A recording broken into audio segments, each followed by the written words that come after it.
अस्सलाम वालेकुम। आज हम बात करेंगे कंट्रोलर के बारे में जो DSE 7310 इसका मॉडल नंबर है। DSE डीपसी इलेक्ट्रॉनिक ने मैन्युफैक्चर किया इसको। जनरेटर कंट्रोलर है और इसकी अगर कुछ प्रॉपर्टीज़ पे बात करें तो ये 4 लाइन बैकअप डिस्प्ले के साथ, बैकअप लाइट डिस्प्ले के साथ ये HMI भी है और कंट्रोलर भी है। 5 की नेविगेशन मेन्यू भी है इसमें और 9 इनपुट्स जो कॉन्फ़िगर जिसको आप कर सकते हैं। इनपुट्स के लिए कनेक्शंस हैं, 8 कनेक्शंस हैं आउटपुट के लिए जिनको आप अपने हिसाब से कॉन्फ़िगर कर सकते हैं। और इसके अलावा इसमें इंजन और इलेक्ट्रिक प्रोटेक्शंस भी हैं, इलेक्ट्रिकल प्रोटेक्शंस भी, मैग्नेटिक पिकअप यूनिट भी है, MPU के कनेक्शंस और इसके अलावा और भी फीचर्स हैं इसमें। तो इसके इलेक्ट्रिकल कनेक्शंस के हवाले से बात करेंगे। तो इसमें अगर आप देख लें, ये आपका कंट्रोलर मॉड्यूल है और ये जनरेटर के 4 सीटीज़ हैं, 3 फेजेज़ पे और एक न्यूट्रल पे।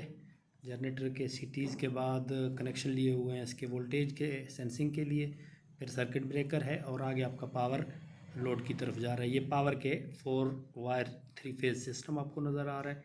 जो सिटीज़ के कनेक्शन हैं वो आपको जैसे नज़र आ रहा है, तीनों सिटीज़ का, बल्कि चारों सिटीज़ जो न्यूट्रल का भी है वो लेके 51, 52, 53 और 55 पे रिस्पेक्टिवली लगे हुए हैं। 55 पे न्यूट्रल का है और फिर ये चारों सिटीज़ के न्यूट्रल को कॉमन लेके 54 पे कनेक्ट किया गया एक साइड और दूसरी साइड उसकी ग्राउंड की गई है।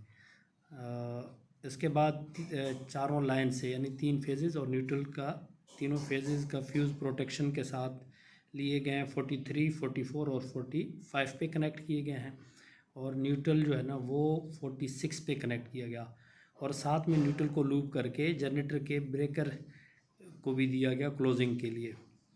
अच्छा, जनरेटर ब्रेकर की क्लोजिंग की बात करें तो दूसरा इसकी रेड फेज से कनेक्शन ली हुई है, आपको नज़र आ रही होगी। ये लेके 41 पे कनेक्ट किया गया और वहाँ से लेके एक रिले के थ्रू 42 के से होके वो भी ब्रेकर पे जा रहा है। ब्रेकर क्लोजिंग के लिए है, क्लोजिंग रिले है पीछे। अगर आप उसको वो क्लोज़ हो जाए तो ब्रेकर को क्लोज़ की सिग्नल जाएगी। ये पावर के साथ इसके कनेक्शंस हो गए।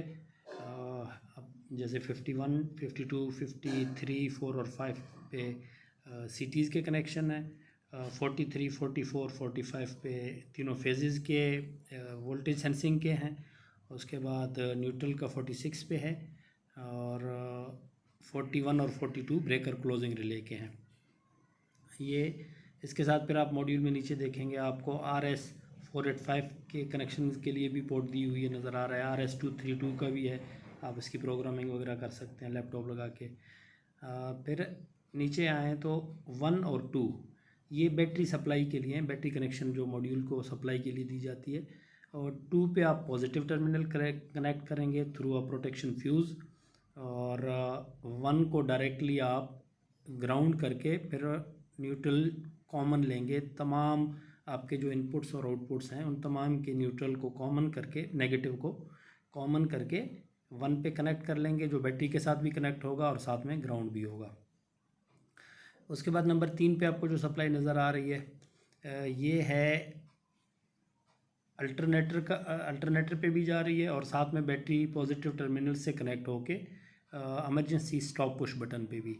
अब ये बैटरी टर्मिनल के पॉजिटिव पे अल्टरनेटर के साथ डायरेक्टली कनेक्ट है ताकि बैटरी आपके चार्ज होते रहें। जब जनरेटर चल रहा हो तो आपका अल्टरनेटर इसको चार्ज करता रहे। चार्जिंग अल्टरनेटर है बैटरीज़ को चार्ज करने के लिए। अगर आपका स्टैंड बाई जनरेटर है तो फिर इस सप्लाई को आप डायरेक्टली अपने चार्जर के साथ कनेक्ट करेंगे अगर स्टॉप कंडीशन में जनरेटर हो, स्टैंड बाई कंडीशन में।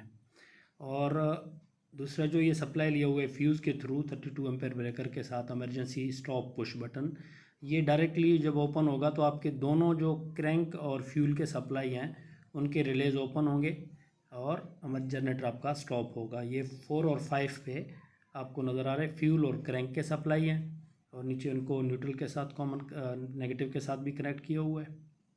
और ये आपके अल्टरनेटर का पॉजिटिव बैटरी टर्मिनल के साथ है, नेगेटिव नीचे कॉमन के साथ कनेक्ट है ताकि आपके बैटरीज़ को अल्टरनेटर चार्ज करता रहे।